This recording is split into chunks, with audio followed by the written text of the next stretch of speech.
Pembahasan kali ini sangat menarik karena yang kita bahas ialah cara mengatur keuangan di masa pandemi. Yang pertama yang akan dibahas ialah membuat daftar rincian pengeluaran bulanan. Yang kedua, punya 2 rekening bank. Yang ketiga, membeli produk lokal. Dan keempat, evaluasi. Mari kita bahas yang pertama, yakni membuat daftar rincian pengeluaran bulanan.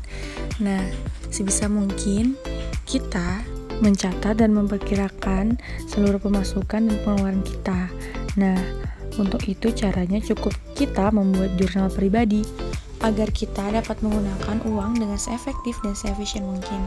Nah, berikut pengeluaran bulanan yang harus kita selalu keluarkan, yaitu yang pertama, pengeluaran rutin tetap.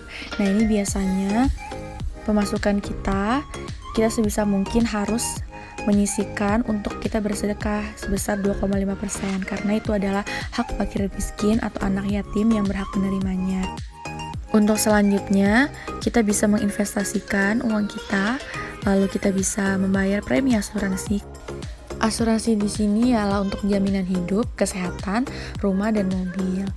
Nah, asuransi ini bisa kita pakai saat waktu yang tidak diharapkan, misalnya terjadi musibah dan lain-lain. Jika kita mempunyai cicilan, kita harus bisa mungkin menyisihkan penghasilan kita untuk membayar cicilan tersebut.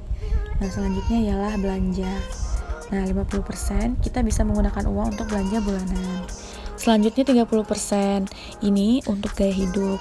Nah, di masa pandemi ini, kebanyakan dari kita memang harus selalu di rumah saja untuk mencegah penularan COVID. Nah, yang biasa kita selalu nonton bioskop, makan di restoran, atau liburan, kita bisa mengganti anggaran tersebut, kita masukkan ke dana darurat. Jadi 30% tadi ialah pengeluaran yang tidak rutin, dan 20%-nya ialah tabungan. Di masa pandemi ini, dana darurat dan tabungan merupakan dana yang sangat diperlukan. Contohnya saja dana darurat, yang merupakan dana yang sengaja disiapkan untuk mengantisipasi berbagai macam kondisi darurat yang membutuhkan dana tunai. Misalnya, ketika kita mendadak di PHK, saat sakit, atau kendaraan yang perlu diservis, dan lain-lain. Dana darurat ini idealnya kita harus menyimpan minimal 3 kali pengeluaran rutin bulanan. Selanjutnya yang kedua, yaitu kita mempunyai 2 rekening bank. Maksudnya di sini kita sebisa mungkin harus memisahkan antara anggaran untuk kita belanjakan per bulannya dan tabungan. Nah, tabungan di sini kita sebisa mungkin harus menyimpannya di tempat tersembunyi agar kita tidak bisa mengambil uang tersebut atau memakainya. Selanjutnya yang ketiga, yakni membeli produk lokal. Kenapa? Yang pertama, belanja di pusat grosir. Karena belanja di pusat grosir itu harganya ialah harga yang termasuk murah. Yang kedua, pilihlah produk lokal yang terjangkau. Nah, banyak sekali brand-brand lokal yang harganya cukup terjangkau. Kita tinggal sesuaikan dengan budget dan kebutuhan kita. Lalu selanjutnya yang ketiga, belanja di tukang sayur keliling.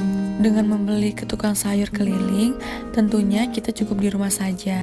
Yang keempat, dengan membeli produk lokal tentunya meningkatkan rasa bangga kita terhadap kreasi bangsa Indonesia.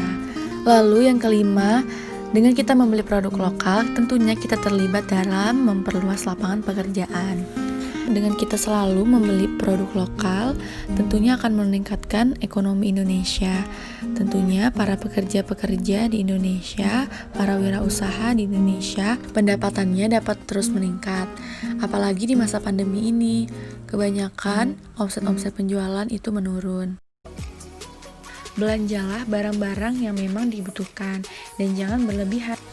Jika dalam akuntansi, setiap pencatatan dan pelaporan pada suatu perusahaan akan dievaluasi bagaimana untuk melakukan strategi yang baru dan pembaruan ke depannya agar lebih baik.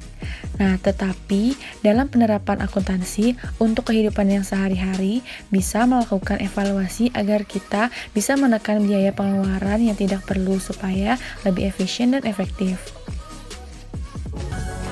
Jangan lupa follow IG KKN kami di KKN 46 Teluk Lerong Ulu, dan jangan lupa like, comment, dan subscribe di channel YouTube kami KKN Teluk Lerong Ulu. Terima kasih telah menonton video ini. Kurang dan lebihnya mohon maaf. Terima kasih.